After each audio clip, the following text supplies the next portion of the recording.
Olá, caros telespectadores do programa Um Sentido para a Sua Vida. Hoje nós vamos falar sobre depressão. E quem vai fazer a conferência é Paulo Wederhoff. Ele veio do Paraná para nos brindar com esta palestra. Depressão, quando a alma dói. O título dessa palestra se deve a uma senhora de Minas Gerais. Eu atendia e-mails já há quase 2 décadas na Sociedade Espírita e a quantidade de pessoas escrevendo sobre depressão era enorme.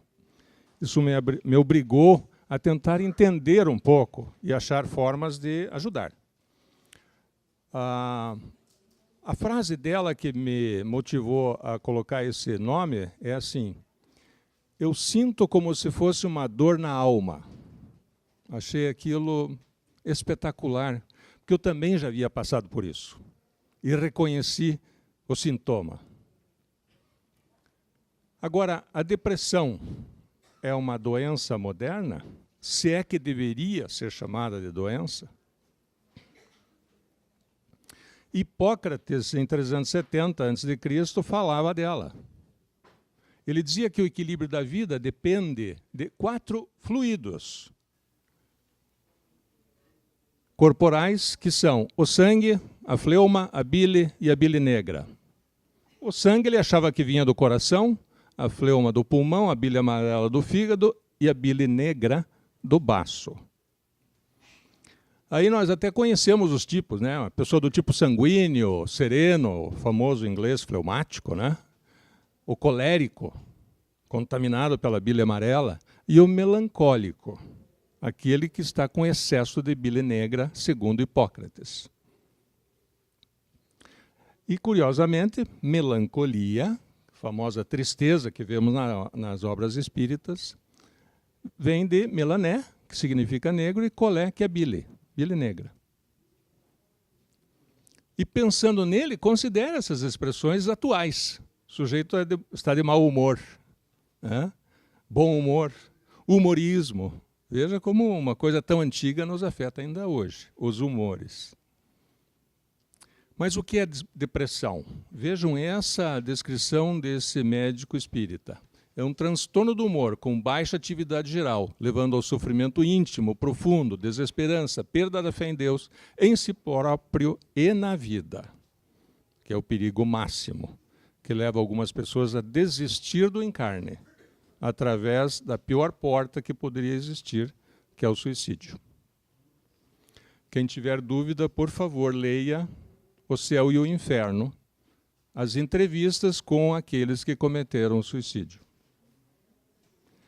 Veja, Deus é a causa primária de todas as coisas. Deve ser também a causa primária do medo. Medo de morrer. O sujeito está com 98 anos, nada mais funciona e ele está agarrado à vida. Por quê? Provavelmente porque o professor, que é Deus, quer que o aluno fique na escola até o último momento, o máximo de aprendizado possível. Então o medo é uma defesa da vida, né? Ela nos protege. Mas alguns corajosos superam isso e fazem o suicídio e, como sabemos pelos relatos, se arrependem depois. Então não é a saída. Outra forma de olhar é essa descrição: estado mental caracterizado por tristeza, desespero, desestímulo quanto a qualquer atividade. Isso está no dicionário. E o diagnóstico moderno, segundo os manuais médicos, é o seguinte: para se encaixar no título de depressivo, você precisa ter pelo menos 2 sintomas. Um dos 2 sintomas: falta de prazer no dia a dia, desânimo em situações que causariam prazer. Me parece um pouco genérico. Dá para encaixar quase todo mundo nisso. Ou 3 os seguintes sintomas: tristeza sem causa, desânimo matinal agravado, tipo segunda-feira, né?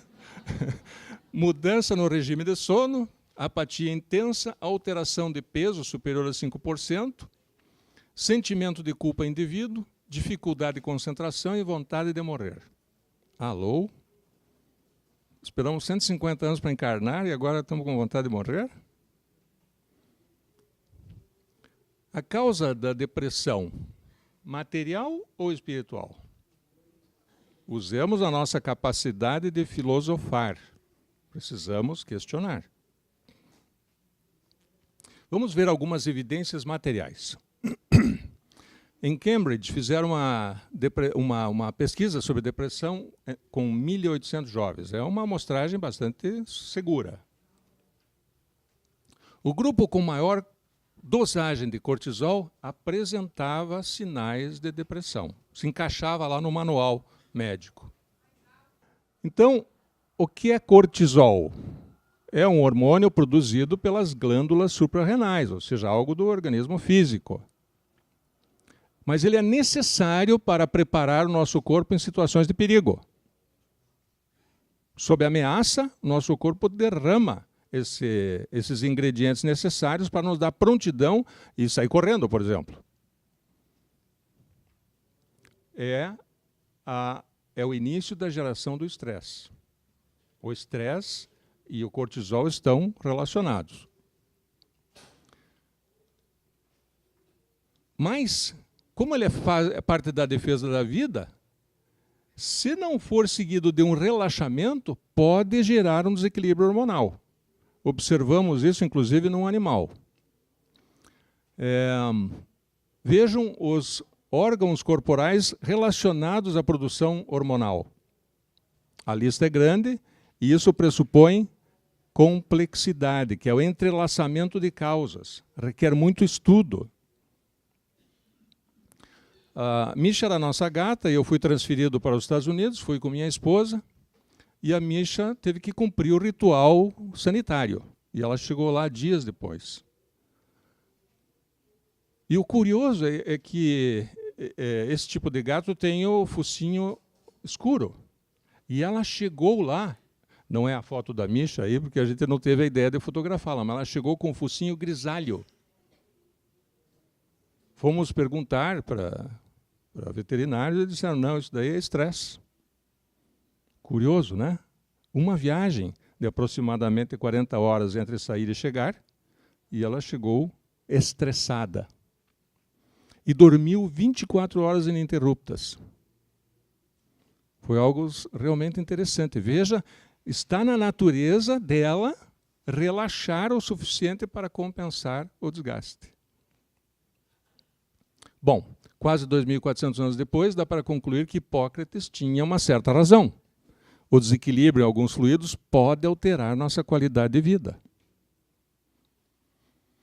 Na experiência de Cambridge, a depressão apareceu como efeito de ansiedades que geraram estresse, portanto, cortisol. Imagine a pressão de jovens estudantes. Todos nós já passamos por isso. Então, o que é ansiedade? Antecipação de situações angustiantes, quer sejam reais ou imaginárias. Será que ela vai me deixar? Por ser natural, a produção do cortisol pode ser compensada pelo relaxamento, ou seja, Deus não esquece das coisas, né? Se tem algo necessário, tem a sua compensação depois. Precisamos aprender a administrar isso. Mas se não ocorre o relaxamento, o acúmulo de cortisol pode gerar a sensação de mal-estar, conhecida como depressão. Nessa edição da revista Ser Espírita, número 19, há um artigo chamado Quando a Alma Dói, que está reproduzido no livro. E há também o desdobramento em 4 outros artigos explicando cada um das características que vamos falar a seguir. Então, falar de depressão sob a ótica espírita requer pelo menos alguns conceitos para a gente fazer verificação da lógica. Por exemplo, o que é espiritismo? Estudo, entendimento, portanto, interpretação e prática dos princípios fundamentais da doutrina espírita. Mas, o que é uma doutrina? Poderíamos dizer que é um conjunto de princípios harmônicos que servem de base para um sistema de ideias. E uma doutrina pode ser utilizada num sistema religioso, político, científico, filosófico, como vemos no dia a dia. E o que é um sistema? Conjunto de partes interdependentes que buscam um objetivo. Geladeira, objetivo, preservar os alimentos por resfriamento. Mas se não ligar na tomada, não funciona. Se deixar a porta aberta, não funciona. Se não ligar o botão, não funciona. Se não tiver o gás, não funciona. Se estiver na tomada, mas não tiver eletricidade, não funciona. Viram a integração? Isso é complexidade. Inter-relação entre causas e efeitos. Então, quais são os princípios fundamentais da doutrina? Vamos listar? Quem poderia me dizer o primeiro? Deus. Não, eu queria o primeiro. Tá bom, vamos lá. Segundo, moral cristã, né? Os ensinamentos do Cristo. Terceiro, reencarnação. Pluralidade dos mundos habitados. Esqueci desse. Livre-arbítrio. Né? Mediunidade. Pluralidade dos mundos habitados. Causa e efeito. Evolução. Tudo muda o tempo todo sem parar. E espírito. Princípio número 1. Não é livro dos espíritos? Não é o espírito que concebe Deus, descobre. Questão número 4. Onde podemos encontrar provas da existência de Deus? Resposta do espírito. Em um axioma das vossas ciências. Não há efeito sem causa. Procure a causa de tudo que não foi feito pelo homem, e tua razão te responderá. Muito bem, espírito, o ser do ser humano. Deus, a causa primária de todas as coisas, infinitamente justo e bom. Não castiga. Se é bom, não castiga. Não gera resgate, porque não há punição. Mas não impede que eu encontre o efeito daquilo que eu construí. Tipo, ajudei a corromper no passado. Hoje não tem dinheiro para as escolas. Eu preciso de ensino de qualidade para me fazer autônomo, economicamente autossuficiente. Mas as escolas são precárias. Então eu estou colhendo algo que eu ajudei a plantar, mas não é punição. Porque eu era livre para fazer e agora as condições estão aí. Reencarnação, ou melhor, Jesus, exemplo. Não é modelo, é padrão. Eu não preciso passar pela cruz para ser como Jesus. Se fosse modelo, eu teria que ser crucificado também. Mas é padrão, é uma referência, é uma direção, é o farol, iluminando, e eu fico livre para seguir. Reencarnação, oportunidade de aplicar o que sei, o que eu coletei ao longo de todas as encarnações, e aprender o que ainda me falta. Então não estou aqui para pagar. Eu estou aqui para aprender o que me falta e ensinar o que eu já sei. Livre-arbítrio, liberdade com responsabilidade. Sou livre para escolher, mas não sou livre para não escolher. Porque se eu escolher não escolher, escolhi. Veja que o livre-arbítrio não deixa saída. Não vou votar em ninguém. Não tem problema. Eles nem contam o teu voto. Facilita para quem vai se eleger. Porque você ia votar contra. Então, se você... Bom, mediunidade. Comunicação. Bidirecional. Pensou, causou. E de onde vem essa tal de doutrina espírita? Primeiro degrau, espiritismo. Estudo, interpretação e prática. Daquilo que eu entendi, daquilo que eu consigo praticar. Agora, vem da doutrina espírita. E de onde vem a doutrina espírita? Da doutrina dos espíritos. Ela é o oceano de conhecimento, de onde Kardec conseguiu, através das suas perguntas, puxar o conhecimento que eles tinham. Então, a doutrina espírita é um recorte da doutrina dos espíritos. E o espiritismo é um recorte pequenininho daquilo que eu consegui estudar, entender, praticar. E a mediunidade? esta ponte entre culturas, a cultura material e a cultura espiritual. Cultura é um produto espiritual, encarnado ou não. E o que é a cultura? O conjunto de respostas que nós construímos para resolver os problemas que nós identificamos. É uma porta aberta para o universo, dá para entrar e sair. É como se fosse o acesso à biblioteca universal. Mais ou menos como um banco. Só que no banco eu deposito dinheiro, né? No banco de ideias eu deposito ideias, pensamentos. E a qualidade dos depósitos determina a qualidade dos saques. No banco é quantidade, né? Aqui é qualidade. Então é importante vigiar a sintonia mental. Por isso, vigiai e orai. Agora, por que se diz que o Espiritismo é filosofia, ciência e religião? Como é que eu faço para operar o Espiritismo para meu próprio benefício e servir de exemplo para a humanidade que me cerca? Bom, sabemos que filosofia vem do grego philo, amigo, e sofós, sabedoria. Philo, amigo, sabemos o que é, mas o que é sabedoria? O que eu mais ouço é que é conhecimento. E metade está certo, né? Mas fazer bombas também é conhecimento, né? Então, o que falta ao conhecimento para torná-lo sabedoria? Aplicar para o bem. Então, sabedoria é o conhecimento eticamente aplicado.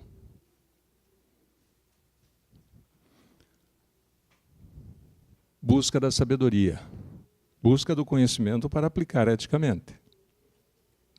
Primeira lição de filosofia. Todos podemos estar equivocados. Podemos, isso me inclui. Então, o que eu vou apresentar hoje deve ser questionado pelos senhores. Segunda lição, não se aprende filosofia, o que aprendemos é filosofar. Tá, mas o que é filosofar? Isso me incomodou por muito tempo. Até que essa senhora aí me salvou. Filosofar é questionar as certezas. Mas até as certezas? Claro. Certezas de quem? Não há uma quantidade brutal de verdades opostas no mundo? Se nós chegássemos para um grande filósofo e perguntássemos: o senhor poderia me explicar qual é o sentido, qual é a origem do ser humano e o sentido da vida, da dor e da morte? O que o filósofo nos diria? Se for um filósofo: meu amigo, eu estou procurando essa resposta a minha vida inteira, ainda não achei. Se você descobrir, me conte. Bom, então vamos perguntar para um cientista. O senhor poderia me explicar a origem e o destino do ser humano e o sentido da vida, da dor e da morte? Ele vai dizer: meu filho, a ciência ainda não alcançou isso. Vamos ter que ter paciência e aguardar. Agora vamos falar com um grande religioso, um líder religioso, né? O que ele vai nos dizer? Senta aí que eu te conto. Não é? Todos eles sabem, ou acham que sabem. Inclusive esse que vos fala. Muito bem. Então, nós temos que questionar as certezas, né? Depois de falar com 4 ou 5 religiosos, acabamos com respostas com verdades opostas, né? Tipo, morreu, acabou, a vida é uma só, né? E o outro vai dizer: não, se encarna quantas vezes você precisar para a sua evolução. Verdades opostas. Então eu pergunto: o que é que desempata verdades opostas? Isto. A realidade. Ela desempatará verdades opostas. E o Nietzsche diz que a certeza é a maior inimiga da verdade. Se eu tiver a última descoberta científica e quiser te apresentar, mas se tiver certeza sobre algo diferente, não há como ajudá-lo. Então a certeza, a ciência já alcançou o princípio da incerteza. E os religiosos vivem na certeza, é uma pena. Precisamos conciliar os dois.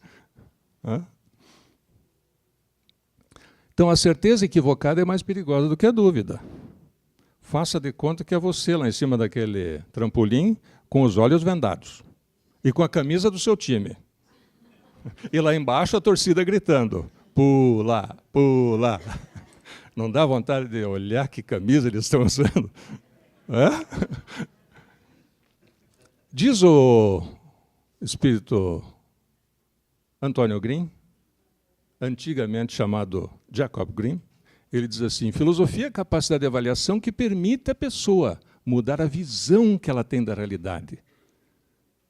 Eu antes achava que, né, devido às aulas de catecismo, que o inferno era lá. Hoje eu tenho convicção de que o inferno é aqui.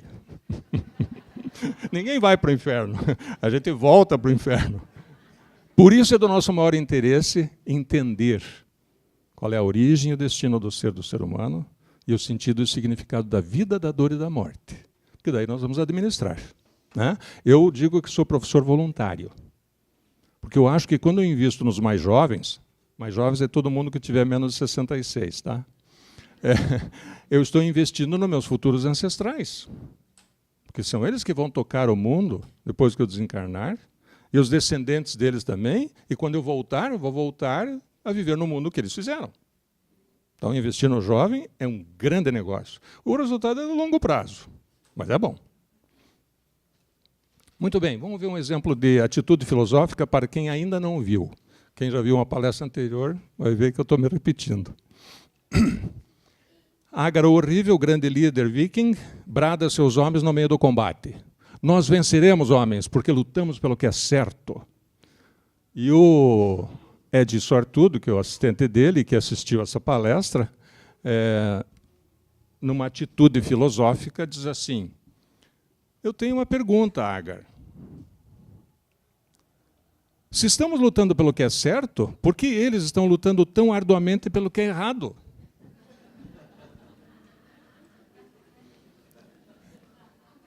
Estão vendo a força da pergunta? Filosofia é uma arma poderosa, só que não aponte para si mesmo.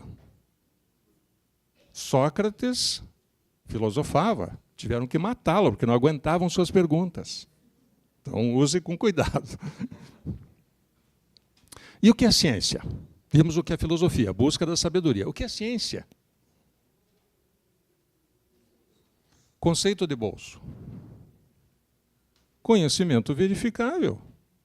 Se eu não puder fazer verificação, ainda que lógica, não me serve, não é ciência. Tipo, quantos quilômetros a Terra faz em torno do Sol? Vamos chutar aqui, 150 bilhões de quilômetros. Posso ver a trena? Não dá? É por cálculo. Mas se eu não domino o cálculo, daí não tenho fé.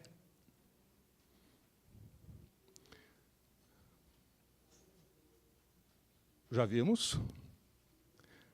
Então, algumas respostas negam as outras. Sendo que as respostas são produtos humanos, será que tem alguma resposta certa? Ou todas são aproximações da realidade? Então, nós não podemos considerar o Espiritismo como pronto e terminado. Kardec falou, está lá na Gênese. O Espiritismo vai se desenvolver. Então, nós temos que trabalhar no limite do conhecimento. Qual é a grande contribuição de Kardec? A obra espírita. Sim, mas dentro da obra espírita, dentro das suas obras, qual a principal? Ou a primeira? O Livro dos Espíritos. E dentro do Livro dos Espíritos, qual é a grande contribuição dele? A organização. Não, tem uma maior. As 1019 perguntas.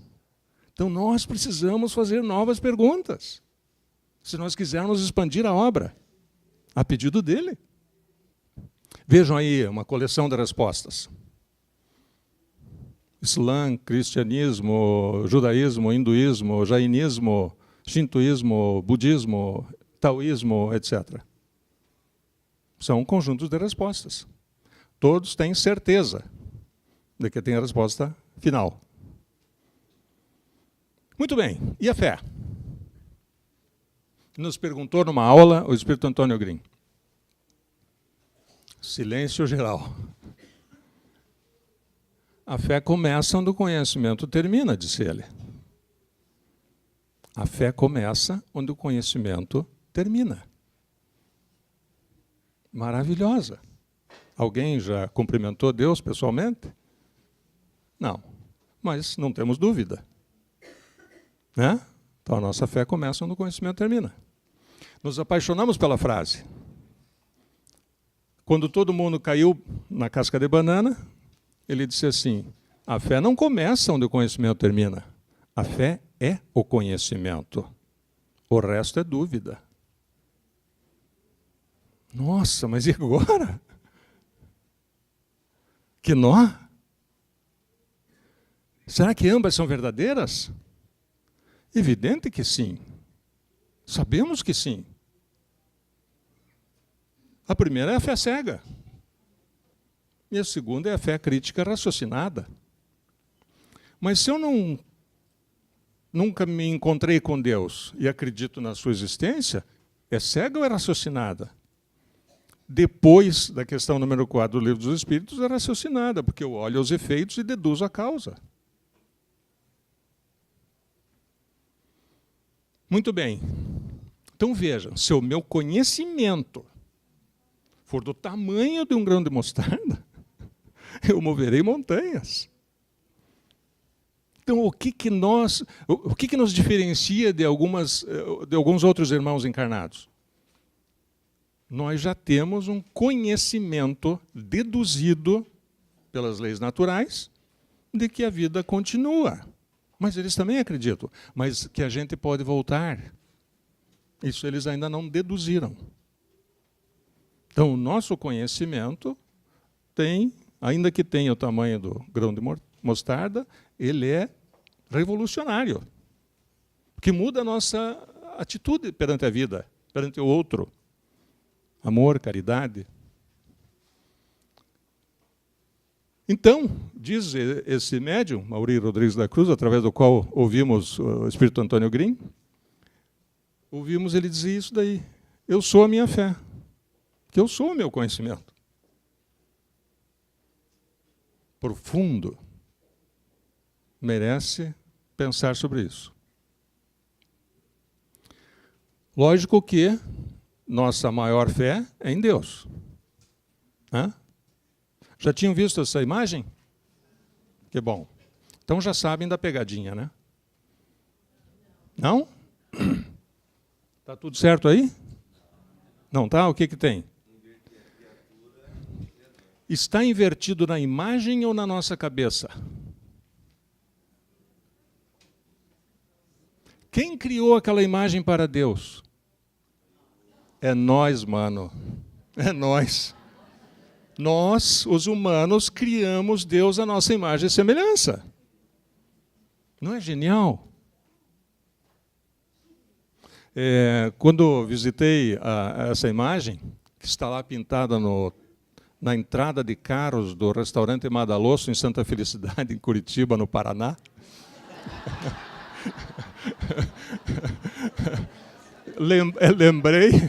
lembrei da colocação de um estudante, estudioso, né, pós-graduado em arte. Ele disse assim, os senhores já viram a vingança de Michelangelo estampada nessa imagem de Adão?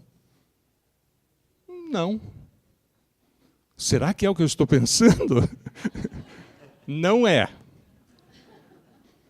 É o umbigo. Este Adão nasceu de mulher. Pois se fosse do barro, para que cordão umbilical? Não é genial? Os detalhes, né? Os detalhes. Uma mensagem que Michelangelo passou na sua atitude filosófica. Será? Palavra mais forte em filosofia. Será? Ela nos protege, né? O bom espírita recusa 9 verdades antes de aceitar uma mentira. Está no Evangelho, Erasto. Muito bem. Causa das causas dos problemas, na minha humilde opinião, é a falta de conhecimento. E o conhecimento dos conhecimentos é o conhecimento sobre si mesmo. conhece a ti mesmo. Então, a hora que você tiver uma oportunidade de encontrar alguém que está meio perdido na vida, conte. Diga assim, pois é, eu estive numa palestra e o palestrante perguntou assim, sou um corpo ou tenho um corpo? Interessante. E o que você respondeu? Daí você diz, o que você responderia? Vê o que a pessoa diz. Alguns dizem, eu sou um corpo. Bom, se você acha assim, morreu, acabou, né? Não. Minha alma continua. Então ele fez outra pergunta. Sou um espírito ou tenho um espírito? Se eu sou um espírito, eu jamais morrerei. Então, quando alguém disser assim, e fulano? Morreu. Não, morreu não. Desencarnou. Nós, espíritas, temos que sair do armário. As minorias não estão saindo do armário? E nós? Vamos ficar falando, morreu? Coragem, irmãos. Acenda a sua própria luz, para que as pessoas possam chegar e dizer assim, você é espírita, eu tenho uma dúvida. Claro!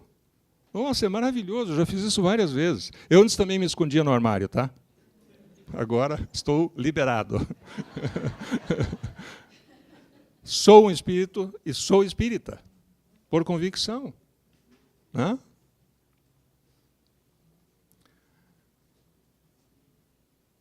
Qual desses desenhos te representa?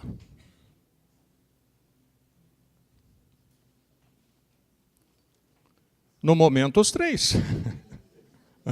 Eu sou a união dos três. Bem na esquerda, meu corpo, que vocês conseguem enxergar. Já meio sem cabelo, vou ver se na próxima encarnação consigo algo melhor. Eu até uso um chapéu, porque esfria muito, de vez em quando, em São Paulo, né? E aí um colega disse assim, pô, mas que chapéu legal. Eu disse, legal é o teu cabelo.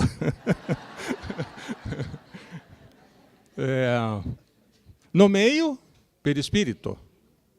Suficientemente material para comandar a chave, que aciona o botão.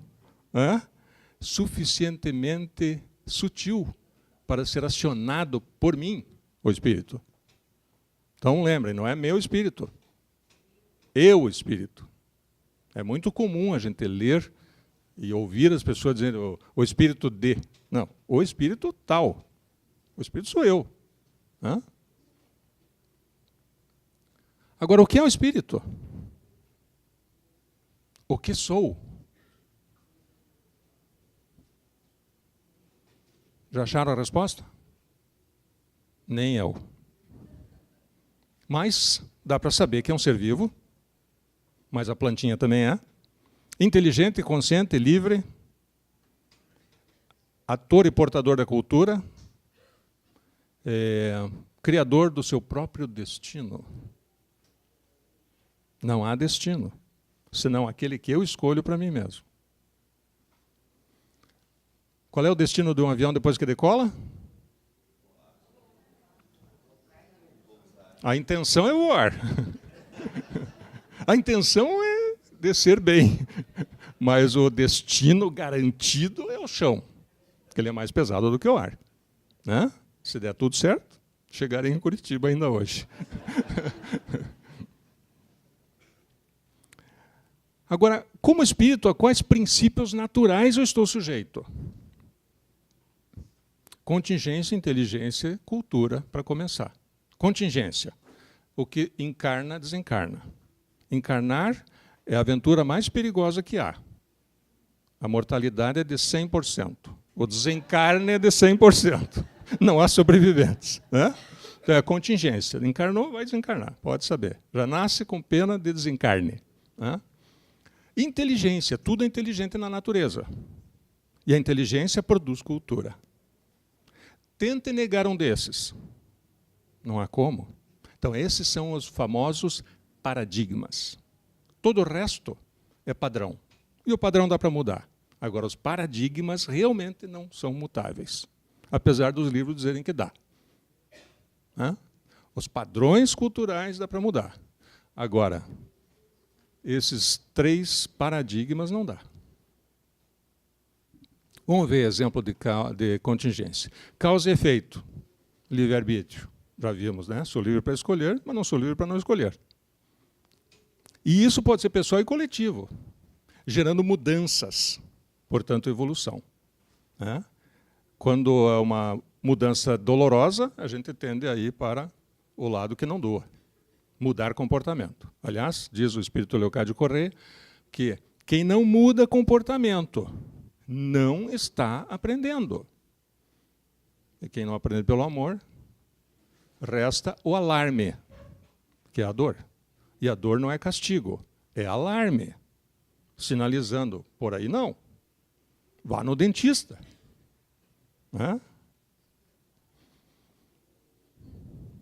Vamos ver, então, 4 características espirituais bastante firmadas hoje em dia com o conhecimento espírita. Todos nós gostamos de gostar. A gente gosta, fim de papo. E gosta que gostem de nós.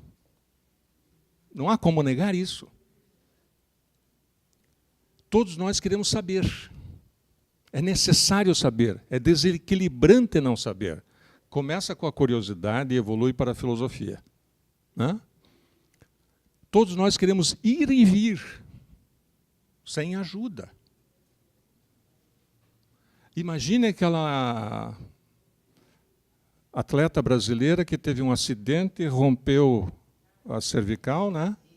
Imagine o poder de desequilíbrio que uma situação daquela causa. E o conativo, defesa da vida. Imagine ir no médico e ele dizer, o tumor é sério e há metástase, então vamos ver se a gente consegue que você ainda tenha mais uns 6 meses. Ufa! Como deve ser desequilibrante. Estresse? Está aí 4 fontes. Primeira, afetivo. Será que ela vai me deixar? Cognitivo. Será que eu sei o que eu preciso para manter meu emprego? O chefe diz que não está feliz. Estou aqui lembrando de uma senhora que nos escreveu. Ela disse, eu moro em São José dos Pinhais e trabalho no Atuba. Isso daí dá 1h30, quem sabe 1h45 de viagem. Não sei dirigir. Dependo da carona de uma colega. Mas ela é intragável, insuportável. Ó vida, ó dor. Eu entro e já fico deprimida. Estou com depressão há tempo, tomando remédio e não adianta. Como é que vocês podem me ajudar? Me ocorreu a resposta. Com filosofia.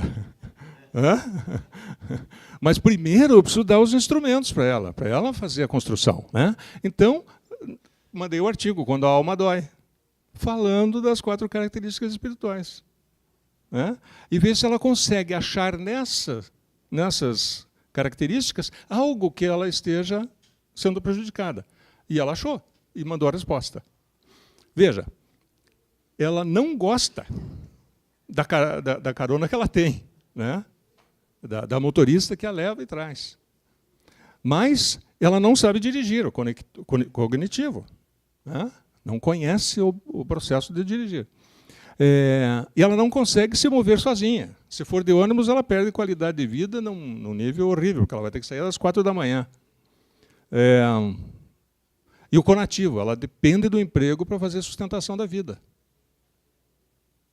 As 4 alteradas. Quando ela leu o artigo, ela escreveu assim, já sei o que eu vou fazer. Vou tirar minha carteira. Autodiagnóstico, que legal. Eu disse, bom, como demora para sair a carteira, eu escrevi de volta, aproveite para ajudar a sua amiga a se olhar no espelho e ser mais feliz. Numa dessas, faz uma grande caridade. Oportunidade surge o tempo todo, Muito bem. Então, desequilíbrios emocionais, nas características que eu mencionei, podem gerar depressão, porque é um estresse contínuo, não há relaxamento. Outras causas que merecem avaliação. Essa é do espírito Leocádio Correia. Ele diz assim: o espírito adoece quando nega os valores que alcançou. Imagine essa senhora, espírita, amor, reconhecimento pela carona, mas ela rejeita o comportamento. Então ela está negando os valores que alcançou. É um exemplo simples e prático. O espírito adoece quando deixa de crescer, diz o Dr. Leocádio, em alguma área da sua evolução espiritual. Então, nunca podemos parar de crescer. E como nós somos o conhecimento, nunca podemos parar de estudar. O espírito deixa de crescer quando não estabelece objetivos. Imagine. O que é velho? É quem não tem plano, projeto, só tem história. Não tem utilidade. Opa! Eu tenho um monte de projetos. Eu me considero antigo. Carro velho, vocês sabem quanto vale, né? Agora, carro antigo? Opa! Às vezes não dá nem para comprar. Então, é muito importante ter objetivos e escrever os objetivos e colar na porta, na face interna da porta do guarda-roupa. Ver todo dia. Bom, sabemos que não há como mudar os efeitos sem identificar e remover as causas, né? Então, vamos analisar isso. Se eu não tenho como mudar uma causa, eu preciso fazer ressignificação, né? Veja, se eu não mudar as causas das minhas ansiedades, da minha, entre aspas, ou da depressão que eu estou sentindo, não é da minha depressão, não pode tomar posse da doença, tá? Não é minha, é essa depressão, ou esse sentimento depressivo, né? Então, mas se eu não consigo mudar, ela vai me deixar, né? Bom, eu preciso fazer ressignificação. E uma delas é por meio da prece. E tem uma prece que eu acho que se encaixa perfeitamente aqui. Eu não acho que a prece seja uma fórmula. Aliás, eu fazia fórmulas quando eu era piá, né? Ave Maria, Santo Anjo do Senhor, Pai Nosso, né? É fórmula, né? A verdadeira prece é uma conversa com Deus. Aliás, o doutor Leocádio disse assim: a verdadeira prece busca respostas, nunca dádivas. Minha dedução: Deus não é esquecido, nem desatencioso, nem incompetente. Então eu deduzo que a solução está em mim, que a parte dele está pronta, me deu tudo. Eu preciso abrir os pacotes, achar as ferramentas e fazer a modificação. Conversar com Deus é fantástico. Devemos fazer isso diariamente. Tipo, Senhor, onde é que eu estou falhando? E daí prestar atenção na resposta. Você nunca vai saber se a resposta é sua ou é dele, mas não importa. Livre-arbítrio é para isso, é para você decidir livremente se quer fazer ou não quer. Prece. Senhor, dai-me coragem para mudar o que posso mudar. Serenidade para aceitar as coisas que não posso mudar. E sabedoria para reconhecer o que posso do que não posso mudar. Esta é a prece. Muito boa. Tento lembrá-la de tempos em tempos. Quando olho para o nosso país, não é para este país, viu? É para o nosso país. E vejo o que vejo, me angustia. Daí me ponho a trabalhar. Lá em Curitiba, por exemplo, fizemos 170 mil adesivos. Escrito, Lava Jato, eu apoio. A justiça é a nossa esperança. Pusemos uma faixa enorme. Ação. Né? Deixamos eles muito à vontade durante décadas. Está na hora de pôr pressão. Nós não pagamos o salário deles? Então, nós, espíritas, temos consciência. Então, nós temos que agir. Quem não age, não é.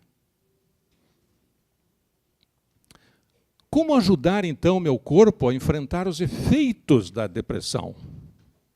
Primeira coisa, não tomar posse da doença. Não é minha depressão. Né? Não é minha dor de cabeça. É esta dor de cabeça. É essa sensação de depressão. Né? E nunca dizer, tenho depressão. Estudar o processo de formação dos hormônios que geram equilíbrio, sensação de bem-estar e serenidade. Eu preciso aumentar a minha fé, portanto, o meu conhecimento sobre como é que essa coisa funciona. Eu preciso estudar, eu preciso ser doutor em meu corpo.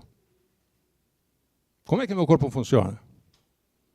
E, diante dos desafios, escolher que comportamento eu quero ter. Se me pisarem, eu vou reagir como uma latinha? Aí um abraço, que eu vou ter que aguardar a fusão, né? Fundir a latinha para voltar para a máquina para ser outra latinha nova. Reencarnação. É muito demorado. Ou eu vou reagir como esponja. Resiliência é o nome disso. Voltar ao estado anterior. Como é que é a frase do famoso desenho? Eu tenho a força. Não temos a força? Nossa! Se Deus está contigo, quem estará contra? Hã? E Deus colocou em todos nós a capacidade de autorrecuperação. Corte o dedo, lave bem e espere. Em uma semana, sara. Então, se alguém pisar na gente, vamos escolher uma atitude. Reagir como lata ou como esponja. E atitudes terapêuticas. Agir para sentir-se útil. Exercitar-se. Tomar sol, 5 minutos de sol diariamente no pulso e nos tornozelos. São 2 plexos de entrada de energia. Muito importante. 5 minutos.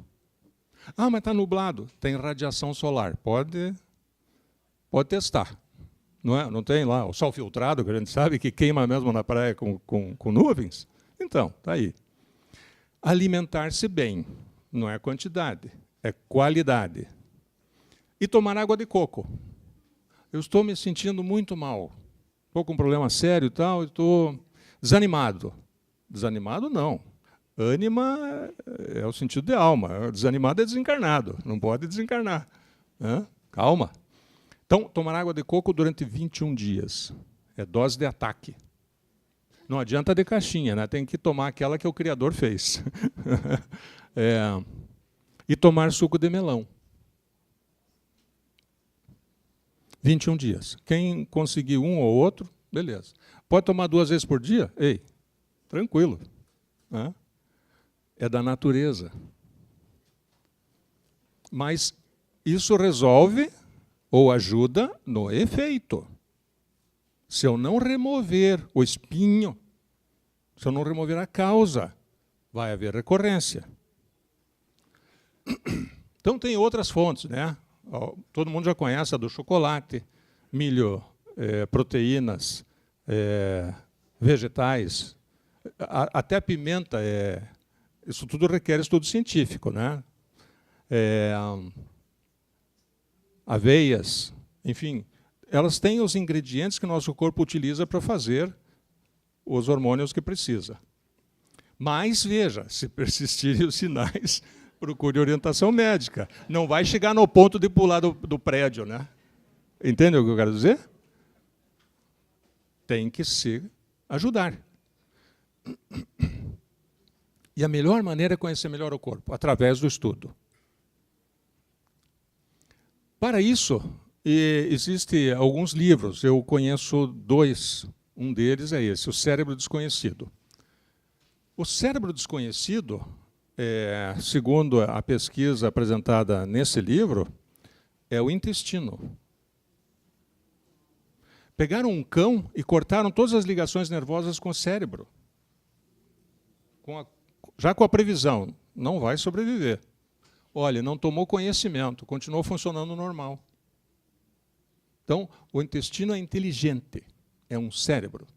E ele produz hormônios necessários ao bem-estar. Então, presta atenção no nosso processador principal da vida, que é o intestino.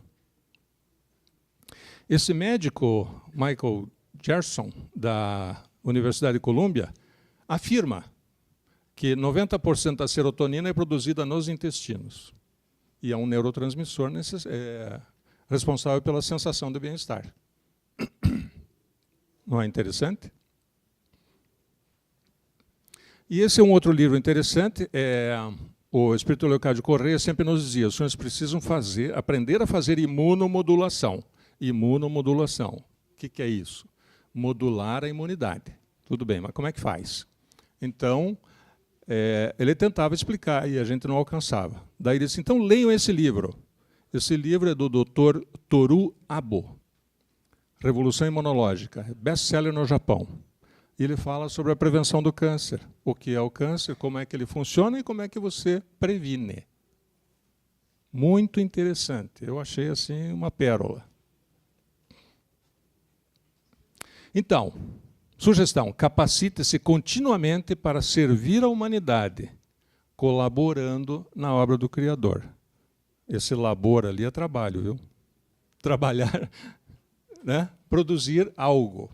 Né? O Dr. Leocádio até sugere assim: pergunte diariamente a si mesmo: estou contribuindo com a obra do Criador?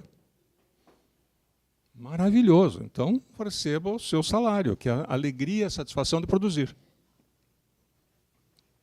E para quem tiver mais dúvidas, está aí o site da Sociedade Espírita. Lá tem alguns textos muito interessantes sobre Deus, Jesus, reencarnação, livre-arbítrio, mediunidade, espírito, evolução, religião espírita. Enfim, tem algumas conceituações fruto do trânsito entre espiritismo, doutrina espírita e doutrina dos espíritos. Né? Curiosamente, nós espíritas costumamos colocar a responsabilidade das nossas sensações, como depressão, na obsessão, né? Muito comum. Eu vi várias pessoas escrevendo: eu não quero me suicidar, mas o espírito que está me obsediando quer que eu me suicide. Eu até fui no centro para ele me falar isso, mas ele nunca disse nada. Mas me disseram que eu tenho um encosto. Então, meu destino é esse, mas eu não quero morrer. Como é que eu faço? Levou muitos e-mails, foi tudo por escrito, até que ele mudasse de ideia, voltasse a estudar, escrevesse um livro, e está muito bem. Anos e anos se passaram já.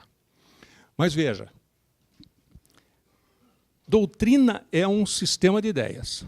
Se um componente faltar na geladeira, não funciona. Se tirarmos um componente da doutrina, ela não é doutrina. Não é um sistema de ideias. Ela trava. Né? Então, o que é livre-arbítrio? Livre pensar. Não é ir e vir. Isso, um pneu queimando pode impedir. Livre-arbítrio é livre pensar. Agora, eu só sou o meu livre-arbítrio só é realmente livre se não for possível um espírito comandar a minha vontade. Então, nós precisamos revisar o nosso entendimento sobre a obsessão. Eu tenho uma obsessão, fazer um museu, mas é algo pessoal. Não tem ninguém me sugerindo. Muito bem. Então, os gregos achavam que quando as coisas não iam bem era porque os deuses estavam chateados, né? E punindo a gente. Isso daí também, essa crença também surgiu na Índia, né? Os deuses maus, os espíritos maus, né? Depois se personificaram na imagem de diabo, né? E anjo, dois polos extremos, né? E no espiritismo, espíritos bons e espíritos maus. Não vejo muita diferença. Eu prefiro trabalhar assim, espíritos esclarecidos e não esclarecidos. Né? Veja, se fosse possível para um espírito permanecer na Terra depois do desencarne, para que essa complicação de encarnar e desencarnar? Não, aprende do mesmo jeito. Então, os espíritos têm dito assim: olha, os espíritos, quando desencarnam, não conseguem ficar na Terra. Mais ou menos assim, olha. Na pescaria, se o anzol enrosca, e você puxa e arrebenta bem no meio, entre o chumbo e a rolha, cada elemento segue sua lei natural. O chumbo afunda e a rolha flutua. O espírito é a rolha. Para vir à Terra, ele precisa de dominar a técnica ou ser trazido. Sob supervisão. André Luiz não queria visitar a sua casa? Ver a família? Enrolaram ele durante anos. Caramba, um cara como ele, por que não veio sozinho? Porque não dá. Então nós não estamos cercados de espíritos. Kardec achava que sim, porque tinha comunicação. Né? Então, os espíritos vinham, faziam o seu trabalho e iam embora. Porque requer uma energia enorme para permanecer aqui. Ectoplasma. Né? Então, veja, não precisamos temer. Eu tenho um espírito me obsediando. Não, quem decide sou eu. Está lá na capa do livro. Quem manda sou eu. Né? E assim é justo. Deus, sendo justo, né, não permitiria que eu colhesse consequências dolorosas por algo que um outro fez. Mas todos nós temos inimigos do passado. Mas nem todos nós temos depressão. E se os inimigos do passado tivessem poder sobre nós, nós estaríamos mortos em vida. Porque a coleção de encarnações é gigantesca. Né? Então, veja, existe a mentalidade. Bancos de ideias. Vamos sintonizar com boa qualidade. Fim de conversa. Não vamos sintonizar com dor, angústia e tristeza. Enfim, processo da autocura. Esta é a mensagem. Eu preciso ampliar o meu conhecimento sobre mim mesmo, para que a minha fé, ou seja, o meu conhecimento, seja pelo menos do tamanho do grão de mostarda. E daí eu vou atrás de aplicar isso. E eu vou curar a mim mesmo. Não vou querer, ainda que eu esteja hoje, por exemplo, né, alguns podem estar usando medicação, né, mas vá substituindo devagarinho, com a orientação do médico. Né, olha, eu vou tomar água de coco e tal, e ver o resultado. Vai analisando, vai fazendo ciência. Né? Não vai jogar medicação fora e se desequilibrar, mas vai fazendo transição coerente, racional, bem pensada, com orientação do médico, né? E cura a si mesmo. Desejo muitas felicidades para vocês e fico aberto às perguntas.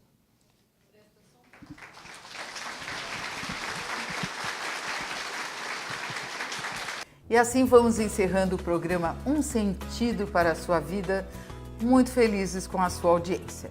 Agradecemos também a Paulo Ederhoff por essa maravilhosa palestra. Obrigada e até a próxima semana.